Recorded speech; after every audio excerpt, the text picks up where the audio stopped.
Hello everyone, Jeff Osdemore here. This is the first tutorial video we're going to shoot here with our fantastic performer Heen. The two mallet marimba set 1 is really divided up into 4 sections, beginning to A to B, B to C, and of course C to the end. What I'm going to start with here is the very opening phrase. You can hear in Heen's performance video, he takes so much care to make sure that he doesn't overplay the instrument to arrive at our tonic point here in the first opening bar. The second thing I want you to really concentrate on in bringing this musical outcome to life is a gentle crescendo, even though there are tenutos written. So Heen, could you please play the very first 3 bars here so you can hear the shape, and watch how gentle he is when he's considering the tenutos.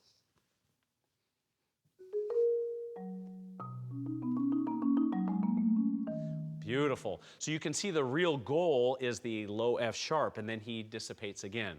The other thing I would like everyone to concentrate on is the way he's generating this tone is he's using his wrist as the primary lever. You'll notice his fingers are very relaxed, and his forearm does move because it is a natural result. He's not trying to play with his fingers. He's not trying to play with his arms. He's letting his wrist be the natural motivator, and because of that, he's able to get a very warm sound everywhere he goes. So band directors and percussionists, listen and watch him play the B major scale and watch his mechanical approach.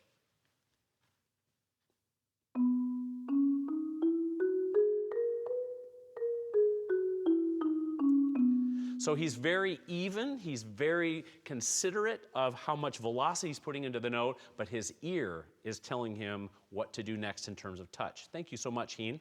Now we're going to take a look at letter A to letter B. Now, letter A to letter B introduces the next skill set where he has a bit of a chorale. So the 2 things to think about in this chorale are number 1, roll speed, and number 2, touch. So Heen, could you play letter A, please? Maybe start on the chorale there, right on the A sharp and C sharp, into the retard. Now watch his roll speed. As he gets louder, you'll see his roll speed increase, and then when he gets to the quarter note triplet, the dee-ah, when we get to the end of that harmonic cadence, you'll watch his roll speed actually slows down, and again, his ear will tell him how fast to play.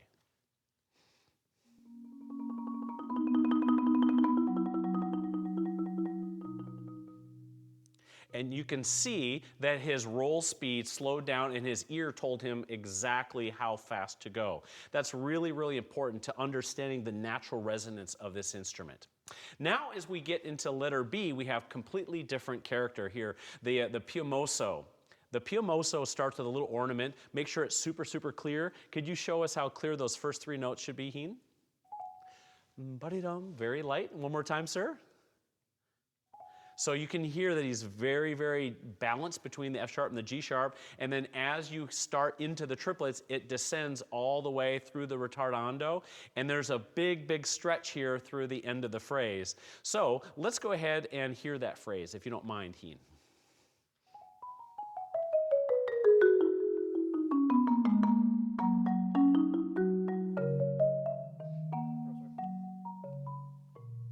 You can hear that the phrase expands musically, technically, and then of course artistically. So stay low, look at your playing zones, and really let the retardando be even all the way through.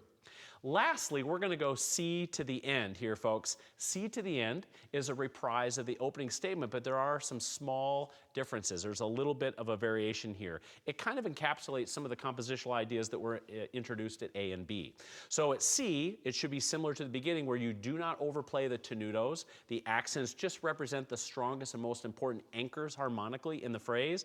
And then there's an artistic way to end. You'll notice that there is a dead stroke here on 1, 2, and 1 on the last B. So take a look at that. Heen, could you demonstrate just the last 2 bars, just the left hand first? The F sharp, dead stroke, and then an open resonant B natural. And so getting that dead stroke to happen, you'll notice that he did this. He went normal tone, and instead of just using the same wrist to push in, it's important that you stay relaxed and use more weight. And I recommend getting a little bit more into the yarn here. And you can get more of a secco sound. A secco is a very dry form of staccato.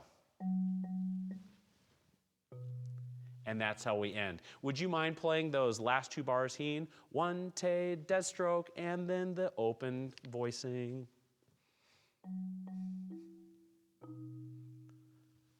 And that's how we're going to end that. So let's talk about some takeaways. The tone that Heen is achieving is through a relaxed, wrist-motivated stroke. His fingers are relaxed, his forearms move freely, and he's always paying attention to his beating spots all through the etude. We're cognizant of our roll speed, so that when it's soft, we're very, very cognizant of being soft and smooth. And when it gets louder, then we dig in with a little louder. And our ear justifies the final product. Thanks for a great performance, Heen.